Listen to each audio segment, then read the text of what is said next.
Hey folks, this is Roger from Tail Gunner Kennel in Mankato. This segment we're talking about is leash obedience.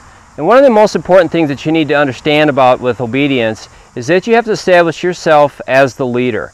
A dog is a pack animal and they're going to look forward to you as the leader. If you don't become the leader, your dog is going to run your life, and that's not the point. The point is the dog needs to communicate to you as the leader.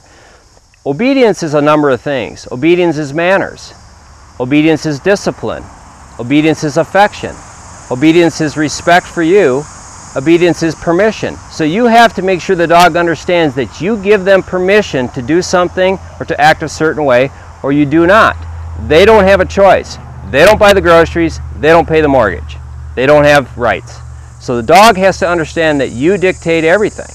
You feed them, you doctor them, you take care of them. They have to understand to communicate to you in your language. So when we're talking about leash obedience, we're talking about using a choke chain and a leash to teach them and understand how to communicate to us. So the first thing we want to do is put a choke chain on the dog. Now there is a right way and a wrong way to do this. For those of you that are going to have a dog on the left-hand side, you have to make sure that the dog's head fits through the leash with the letter P. He's going to be on the left side. If he's going to be on your right side, you're going to put it on him to look like the letter G. And it's real important that you understand the right way, because the leash is designed to tighten when the dog does something wrong and to loosen when they do it right. If you have it on incorrectly, what's going to happen is the chain's going to tighten and it never loosens, and the dog never learns how to give in to pressure.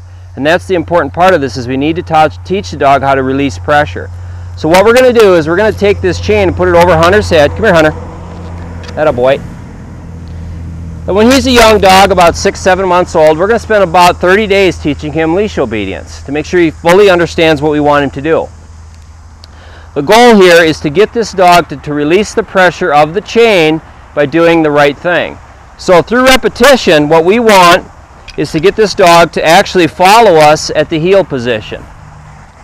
And we don't want him to pull, we just want him to walk nice for us. Okay? As long as he walks nice, the chain stays loose. Sit. And he'll start to understand that by releasing the leash pressure, by walking next to me, it won't get tight on his neck. Now the other thing we want him to do is to load into his kennel. Again, we're going to use the leash and the choke chain. I'm going to walk him up and I'm going to command him to kennel. When you talk about commands, they're not questions. You don't ask him to do anything, you make him do it. So I'm making him go in the kennel with the leash. When I want him to come out, I tell him to come out. Here. Good boy. And I reward him. All right? When I want him to go back in the kennel, I say kennel, and I make him go in there. You don't sit here and ask him and hope that he's going to do it. You actually have to make him do it. All right? Here. So the fundamentals of leash training is to teach him how to release pressure. So we want him to come forward to take the pressure off. We want him to go into his kennel to take the pressure off. Here. Good boy.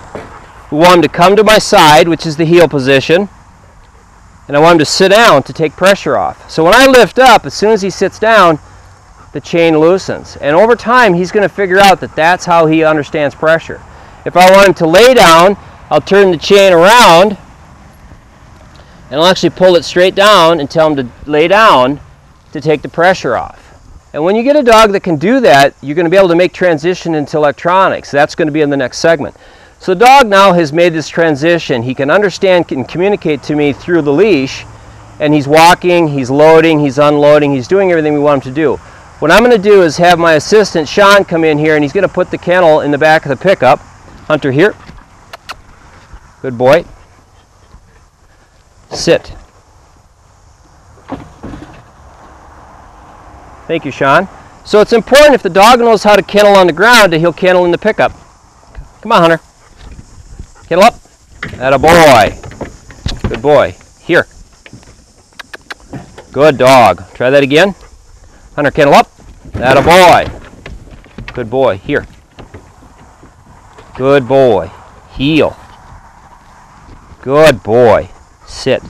All of those little fundamental things is going to make transition into electronics a lot easier. If he truly understands the commands, he will learn to do this without a leash. Kennel up. Atta boy. That's your goal. It's important that you crate train your dog, but it's very important that you leash train your dog so that he understands how to release pressure and communicate to you with the words that you're giving him. This is Roger from Tail Gunner Kennel in Mankato. Thanks for watching us. Here I am, out on the road, 18 wheels, 40,000-pound load. A northern wind is slowing me down. Came up